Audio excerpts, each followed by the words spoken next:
Count on 2, live and local in the Lowcountry. This is News 2 at 4. As long as I'm President of the United States, Iran will never be allowed to have a nuclear weapon. President Trump addresses the nation following last night's Iranian missile attack on American bases in Iraq. How President Trump plans to respond to the attacks. Plus, West Ashley will finally start to see major improvements in flood zone areas this year. I have updates coming at you live from the West Ashley Revitalization Commission meeting. good afternoon, and thanks so much for joining us. I'm Sophia Urzoza. The time for hit and run is over. If you hit, you get hit back. A quote from Iran's supreme leader following ballistic missiles being fired into two major air bases in Iraq, housing American troops. The pictures you see behind me are of the air base before and after those strikes. Thankfully, no Americans were harmed during last night's attack. Today, President Donald Trump addressed the nation, recapping what's been going on in the Middle East and what he plans to do next. We continue to evaluate options in response to Iranian aggression. The United States will immediately impose additional punishing economic sanctions on the Iranian regime. These powerful sanctions will remain until Iran changes its behavior. President Trump also called on other leaders around the world to break away from the remnants of the Iran deal and to work together toward making a deal with them that makes the world a safer place. United States Senator Lindsey Graham said President Trump's speech was, quote, a home run, and also says in part, quote, to the Iranian people, President Trump laid out a pathway forward for peace and prosperity. I hope you take it, end quote. The U.S. Army is warning about a wave of fake text messages telling Americans they've been drafted to fight in Iran. News 2's Riley Benson speaks with neighbors to learn how prevalent that scam is. People on social media are saying they've been drafted for the selective service, even though the draft hasn't been in use since the 1970s. This has left people concerned.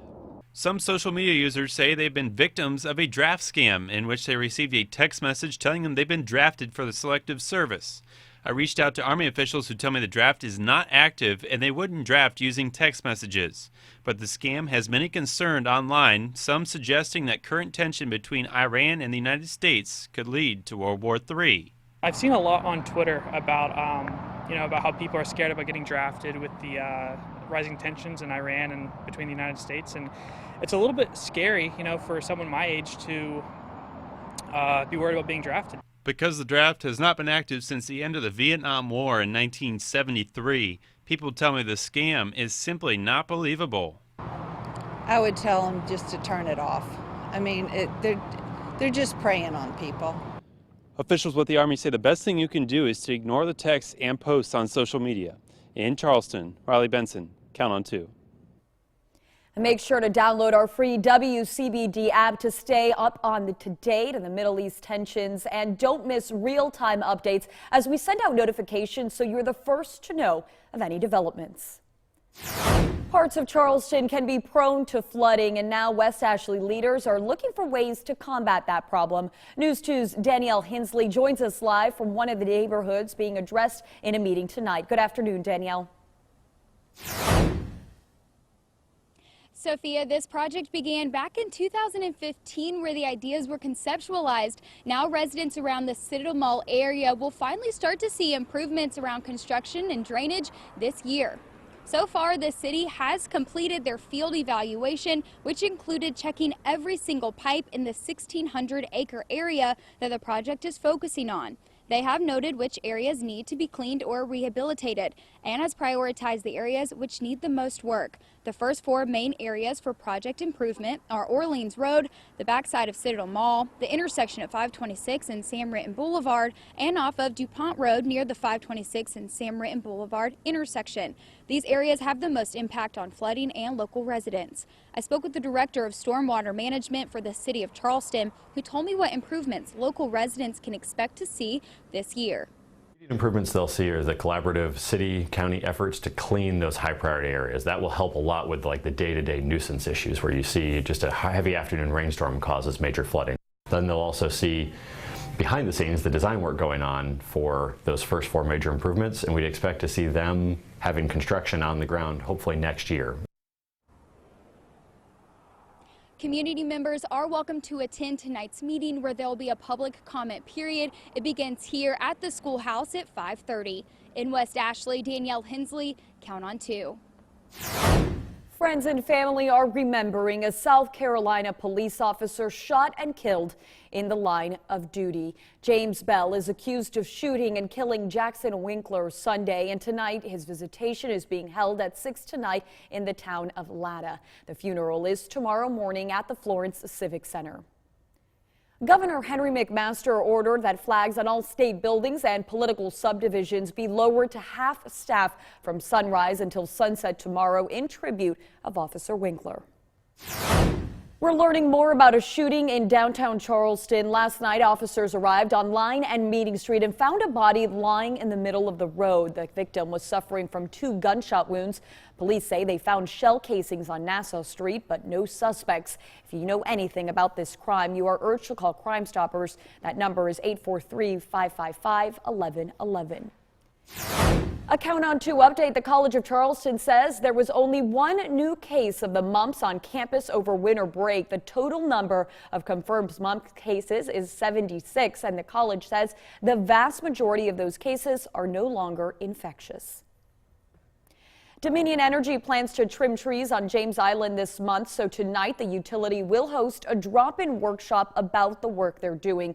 It's part of a 5-year cycle, they say, to make sure the public is safe and the electric system is reliable.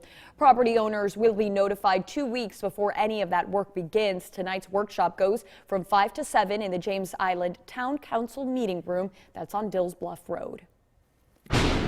It is time now to talk weather with Low Country's Chief Meteorologist Rob Fowler. Rob, today a beautiful day, yes, but if you're heading out this evening, you may need a jacket. Yeah, it's going to cool down quite a bit. I don't mind really bottling up today, and let's play it out all winter. Perfect winter day, chilly in the morning, nice and comfortable in the afternoon. And as we take you up to Murrells Inlet, we'll show you that things are pretty quiet over on Goat Island across from Drunken Jack's. Usually there are goats there, but it's a little too cold for the goats up there. Temperature right now sitting at 63 degrees, not too shabby at all. And as we take a look at where else we find 60s, we've got 63 in Walterboro, but Folly Beach at 57, 64 in Somerville, 63 in Moncks Corner. So pretty uniform temperatures if you're walking the dog for tonight. Thanks to Lauren Holiday up in Georgetown sending this great photo of Paris. Paris getting ready for a walk, and these are the kinds of temperatures we'll have to deal with. 58 degrees by 5 o'clock, 7 o'clock clear, and 50 will drop into the mid and upper 40s by the time we get to 8 and 9 o'clock tonight. So a nice warming trend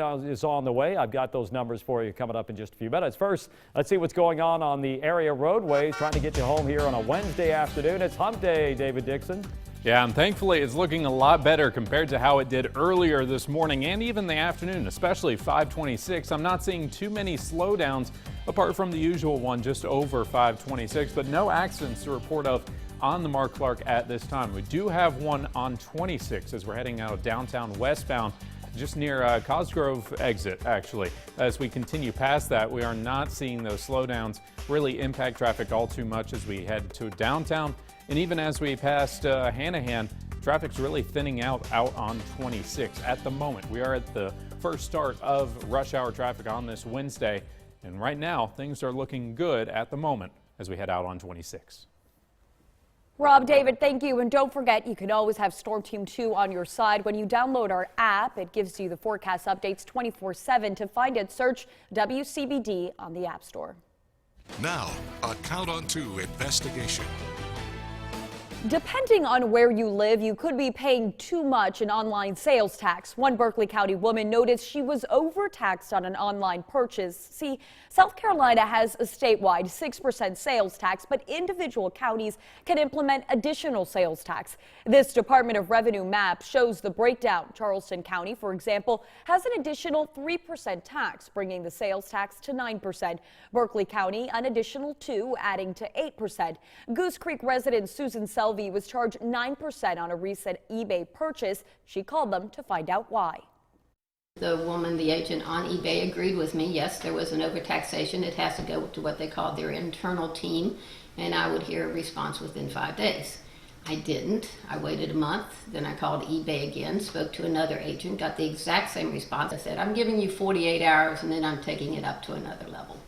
Then I contacted you all.